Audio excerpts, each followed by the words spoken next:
ASMR ou en soft spoken. Donc du coup aujourd'hui j'ai 3 histoires qui viennent du Let's Not Meet FR sur Reddit. Elles vont un peu crescendo, on va dire. On va aller sur une histoire un peu plus soft, plus douce, puis après sur du un peu plus bizarre, et après sur du bizarre et ça aurait pu mal tourner. Donc c'est parti.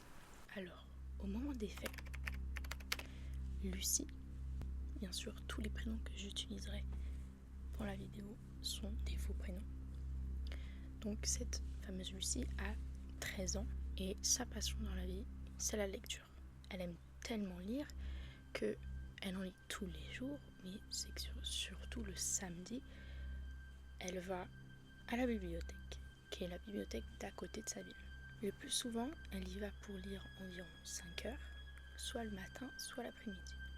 Quand elle a fini, elle ramène environ une vingtaine de livres avec elle, pour pouvoir tenir la semaine.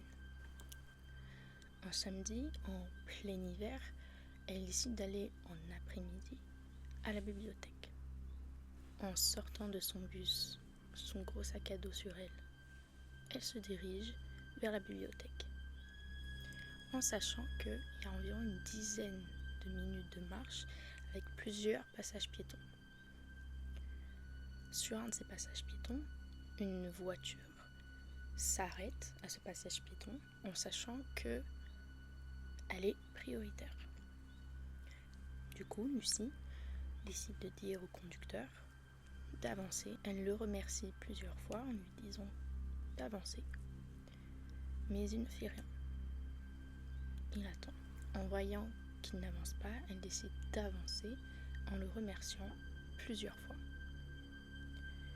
Arrivée à la fin du passage piéton, elle voit que le conducteur ne réagit toujours pas, il ne fait que la regarder bizarrement. Elle décide de continuer son chemin, jusqu'à ce qu'au bout de quelques secondes, la même voiture passe à côté d'elle, la fenêtre baissée, en lui disant « ça va ». Lucie n'a pas le temps de répondre que la voiture est déjà partie. Le conducteur conduisait toujours en lui posant la question. Elle décide de finalement ignorer l'événement. Elle se dit « bon, bizarre, mais bon, c'est pas grave, il est parti, je continue mon chemin ». Elle continue son chemin et au bout de quelques minutes, toujours le même conducteur et le même homme, le même passage se passe. Seule sa phrase change.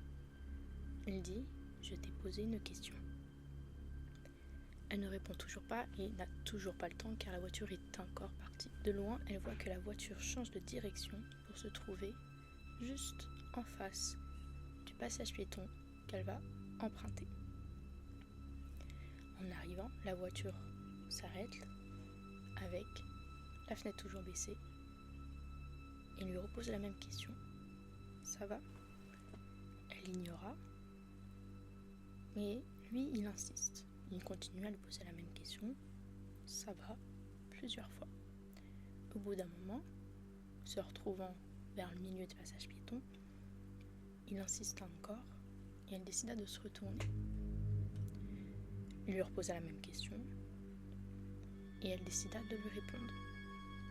Sautant sur l'occasion, le conducteur décida d'entamer une discussion. Elle lui répondait évasivement et elle était plutôt mal à l'aise. C'est vrai que dans cette histoire, le fait qu'une personne plutôt de la trentaine qui discute avec une jeune fille de 13 ans est un peu bizarre, et surtout que du point de vue de Lucie, elle avait l'impression de se faire draguer. La discussion continua, mais cette discussion n'allait que d'un seul sens. Lucie ne répondait pas vraiment à ses questions et lui, il insistait pour poser des questions plus personnelles à Lucie. Au bout d'un moment, le conducteur demanda à Lucie de se rapprocher de la voiture, ce qu'elle refusa. Mais il insista encore et par peur que ça dégénère, Lucie décide de s'approcher. Pas trop près, mais pas trop loin non plus. Pas trop loin car, comme elle est vers le milieu du passage piéton, elle se dit que si nos voitures arrivent, la voiture pourrait l'aider ou même faire en sorte que le conducteur parte. Depuis qu'elle s'est rapprochée de la voiture, l'homme n'insiste plus pour qu'elle se rapproche encore plus, mais maintenant il insiste pour qu'elle monte dans la voiture, en lui disant que il fait plus chaud dans la voiture, ils seront beaucoup plus à l'aise pour continuer leur discussion. Ce qu'elle dit de ne pas vouloir monter. Il insiste encore jusqu'à ce qu'elle nie encore, et le conducteur comprend qu'elle ne montera pas dans la voiture. Lucie se rappelle du visage vague du conducteur, qu'il avait un peu un visage en forme d'une poire, c'est une description un peu drôle, mais qui portait aussi des cache-oreilles puisque nous étions en hiver. La discussion continuait et elle se disait que l'option de s'enfuir était un peu compliquée, car elle était environ à 20 minutes de son bus, à 10 minutes de l'arrêt de son bus et environ 100 mètres en route toute droite pour aller à la bibliothèque. Elle s'est donc dit que la meilleure solution c'était de quand même aller à la bibliothèque car c'était beaucoup plus proche. Elle décide de dire au conducteur qu'elle est attendue, qu'elle est pressée et qu'elle doit se dépêcher. Il décide donc de lâcher et il part. Elle reste quand même les 5 heures à la bibliothèque en train de lire. Elle emprunte une vingtaine de livres comme d'habitude et elle se dirige vers son arrêt de bus. Il faisait très sombre et très noir cette nuit-là, comme nous étions en hiver. Et arrivée à son arrêt de bus, elle décide d'envoyer un SMS à sa mère pour lui prévenir qu'elle va bientôt rentrer. Mais elle ne lui précise pas les événements d'il y a 5 heures. Se sentant honteuse et mal à l'aise, elle ne comprenait toujours pas les réactions qu'elle avait avec ce monsieur. Pourquoi elle a-t-elle répondu et pourquoi est-elle restée avec cet inconnu pendant plusieurs minutes? Elle décide de contacter une ancienne amie qui habite maintenant loin de chez elle et de lui expliquer tout ce qui s'est passé. J'ai d'ailleurs oublié de préciser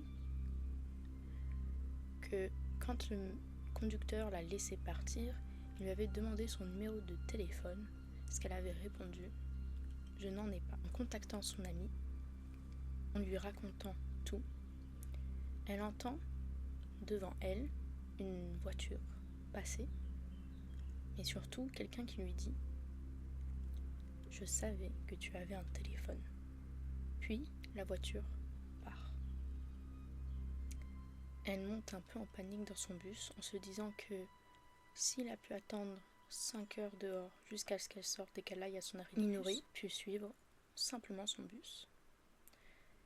Aujourd'hui, quand elle écrit cette histoire, elle nous raconte que c'était seulement à peu près plusieurs années, environ 5 ans, qu'elle a décidé de raconter cette histoire à sa mère. Aujourd'hui, quand elle raconte cette histoire, elle en rigole un peu. Maintenant, nous allons raconter l'histoire de Luc. Luc, qui est probablement quelqu'un du Canada, du Québec plus précisément. Quand les faits se sont passés, il avait environ 6 ans. Mon père et lui venaient tout juste de déménager dans une toute petite ville qui était calme et qui n'avait jamais d'histoire farfelue. Par chance, il habitait près de sa nouvelle école, ce qui faisait qu'il n'avait pas besoin forcément d'être accompagné par son père pour aller à l'école. Il allait seul à l'école. Avant de continuer, Luc nous explique comment était fait sa rue avec son école.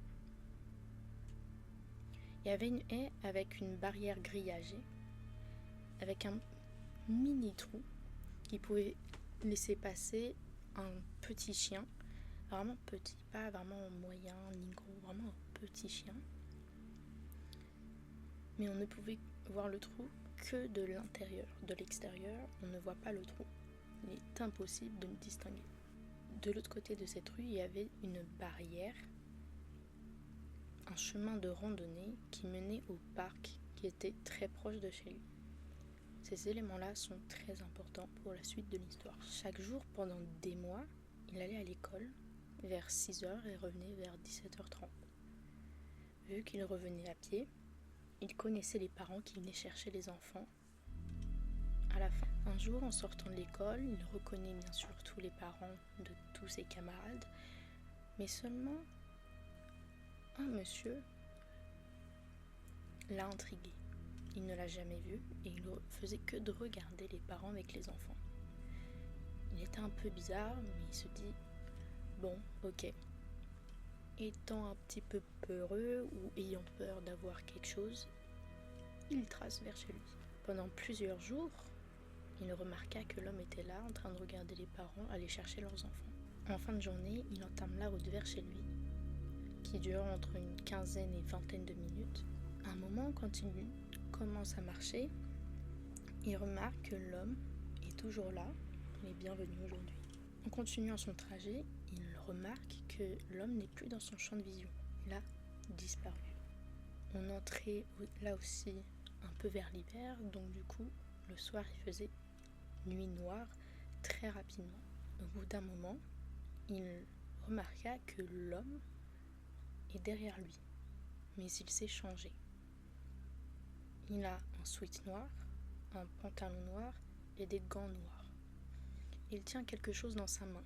Luc ne reconnaît pas l'objet, mais ce qu'il savait, c'est que c'était un objet plutôt rigide. Pour voir si l'homme le suivait vraiment, comme c'était un enfant, comme il le dit dans son histoire, c'était un enfant qui avait parfois peur, qui imaginait des idées farfelues, donc une peur de se faire suivre ou d'avoir un tueur derrière lui. Il s'est dit, je vais changer mon chemin. Donc il commence par tourner dans une rue à gauche et il voit que l'homme le fait pareil. Et il continuera plusieurs fois de tourner à gauche encore et à gauche jusqu'à se retrouver dans sa ruelle. L'homme toujours derrière lui, Luc ayant très peur, commença à un petit peu augmenter la cadence, à même courir. Et il remarqua que l'homme fait la même chose. Il n'a pas le temps de réfléchir parce que il se dit que je ne peux pas forcément fuir rapidement et courir rapidement, car selon ses dires, il était quelqu'un qui avait un peu de poids et qui avait donc du coup de l'asthme et pas beaucoup de cardio. Très peu de cardio, ce qui fait que il ne pouvait pas courir. Il savait que l'homme allait le rattraper très rapidement. En continuant sa route, il se rappela du trou dans le grillage. Il se dit, si j'arrive à peu près à repérer où est exactement le trou, en sachant que lui il le voit de l'extérieur, donc on ne voit pas le trou, je pourrais m'enfuir. Il se précipite vers les buissons et essaye de trouver le trou. Il finit par le trouver. Il rentre à travers le trou, puis il continue jusqu'à chez lui. Ce qu'il ne savait pas en entrant dans cette haie, c'est que des milliers de ronces y étaient. Donc du coup, il avait des douleurs, mais surtout des griffures de partout. Luc était finalement en sécurité.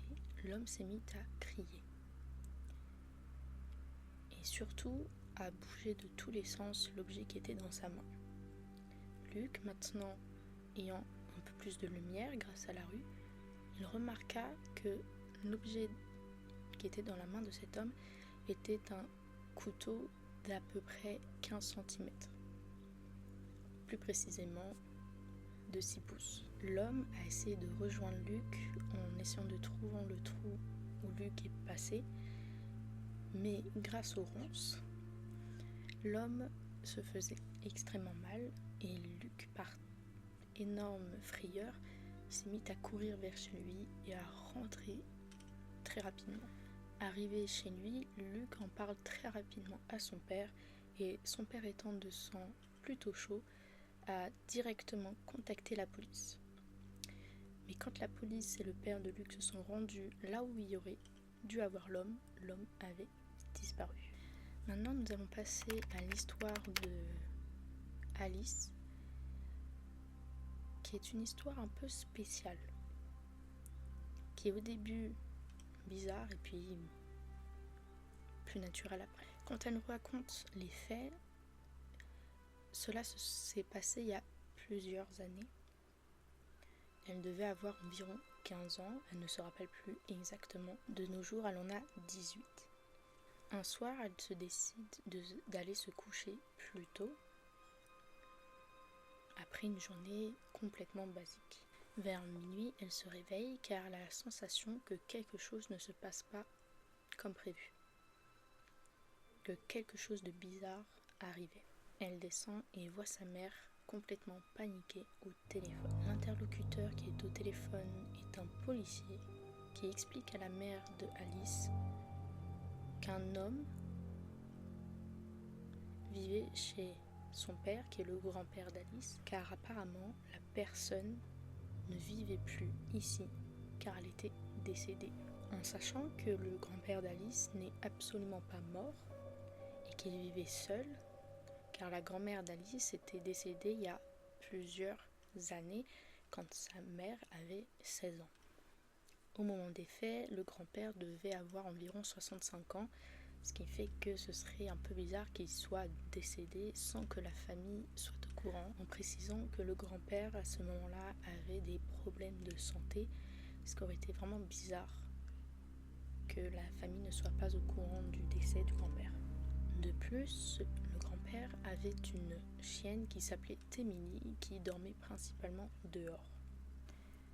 Ce que les policiers expliquent à la mère d'Alice, c'est que des voisins ont entendu le chien Émilie aboyer fortement dans la rue. Les policiers qui étaient appelés par des voisins, quand ils sont arrivés sur les lieux, ils toquèrent à la porte et un homme ouvrit la porte. L'homme expliquait qu'il venait ici, dans cette maison qui était abandonnée, car l'homme qui vivait ici avant venait tout juste d'être décédé. Les policiers, trouvant l'homme étrange, décident de fouiller la maison. Ils tombent finalement sur un téléphone qui n'était pas à l'homme qui était dans cette maison, mais au vrai propriétaire. En fouillant le téléphone, ils tombent sur l'un des premiers numéros qui était le numéro de la mère d'Alice. Ils décident d'appeler la mère d'Alice et d'expliquer ce qui se passe. La mère d'Alice explique tout simplement aux policiers que non, l'homme qui habite réellement dans cette maison n'est absolument pas décédé, et que c'est simplement son père qui vit dans cette maison depuis plus de 40 ans. La panique du côté des policiers et de la famille apparaît, et l'une des premières suppositions, c'est: est-ce que cet homme aurait probablement tué le grand-père? La mère d'Alice étant trop paniquée pour conduire, c'est le père d'Alice qui décide de se rendre sur les lieux. Mais vivant à 45 minutes de la maison du grand-père, il aurait été trop tard pour arriver. Par chance, une des tantes qui vivait environ à 5 minutes du grand-père était déjà sur les lieux. La tante, le père et les policiers décident de fouiller dans la maison, dans des pièces closes, mais aussi autour, car une forêt était autour de cette maison. Ils fouillèrent sans trouver le grand-père. En fouillant, ils l'appellent fort, sans avoir de réponse. Au bout de quelques minutes, un vieil homme, sort de la forêt en chantonnant. Il se dirige vers les policiers et sa famille en posant la question: que se passe-t-il? La famille étonnée reconnaissent directement le grand-père. La police décide d'expliquer au grand-père ce qui se passe. Le grand-père, lui, dit tout simplement: mais c'est chez moi ici, qu'est-ce qui se passe? Le grand-père venait tout simplement de rentrer de chez sa petite amie. La panique retombe et le policier décide d'embarquer l'inconnu avec eux. Le grand-père décide de finalement ne pas porter plainte contre l'inconnu. L'inconnu avait réussi à entrer dans la maison car le grand-père avait finalement mal fermé le grillage et la porte de sa maison. L'inconnu ayant laissé le portail ouvert, le chien a finalement réussi à sortir et à aboyer dans la rue pour prévenir les voisins. Le chien, ne connaissant pas l'inconnu, il s'est probablement dit que quelque chose de grave pourrait arriver. Quelques mois plus tard, la mère d'Alice décide de rendre visite au grand-père. Quand au bout d'un moment, ils entendent tous les deux des bruits venant de l'extérieur de la maison. En sortant, ils voient l'homme, l'inconnu, essayant de rentrer en secouant la barrière. La mère d'Alice commença à lui crier dessus en lui disant de rentrer chez lui et l'inconnu répondit simplement: mais je veux caresser le chien. Et il finit par partir au bout de quelques minutes et il n'est jamais revenu. Alice nous confirme qu'aujourd'hui, que malheureusement son grand-père est décédé à cause de ses problèmes de santé, mais que cet homme cet inconnu n'est jamais revenu depuis. Donc voilà, la vidéo est finie. Je sais pas si ce format pourrait vous plaire, mais si le format vous plaît, ce qu'on peut faire aussi, c'est que vous pouvez me mettre si vous avez des histoires dans ce style que vous avez vécu, les mettre en commentaire et je pourrais faire une vidéo où je raconte toutes vos histoires, et que si vous voulez aussi je pourrais faire une vidéo avec mes histoires. Et voilà, et si vous avez d'autres histoires que ce soit pas forcément les vôtres, vous pouvez me les suggérer. Et si le contenu vous plaît, je pense que ce qu'on pourrait faire, c'est que par exemple le dimanche je poste des vidéos spéciales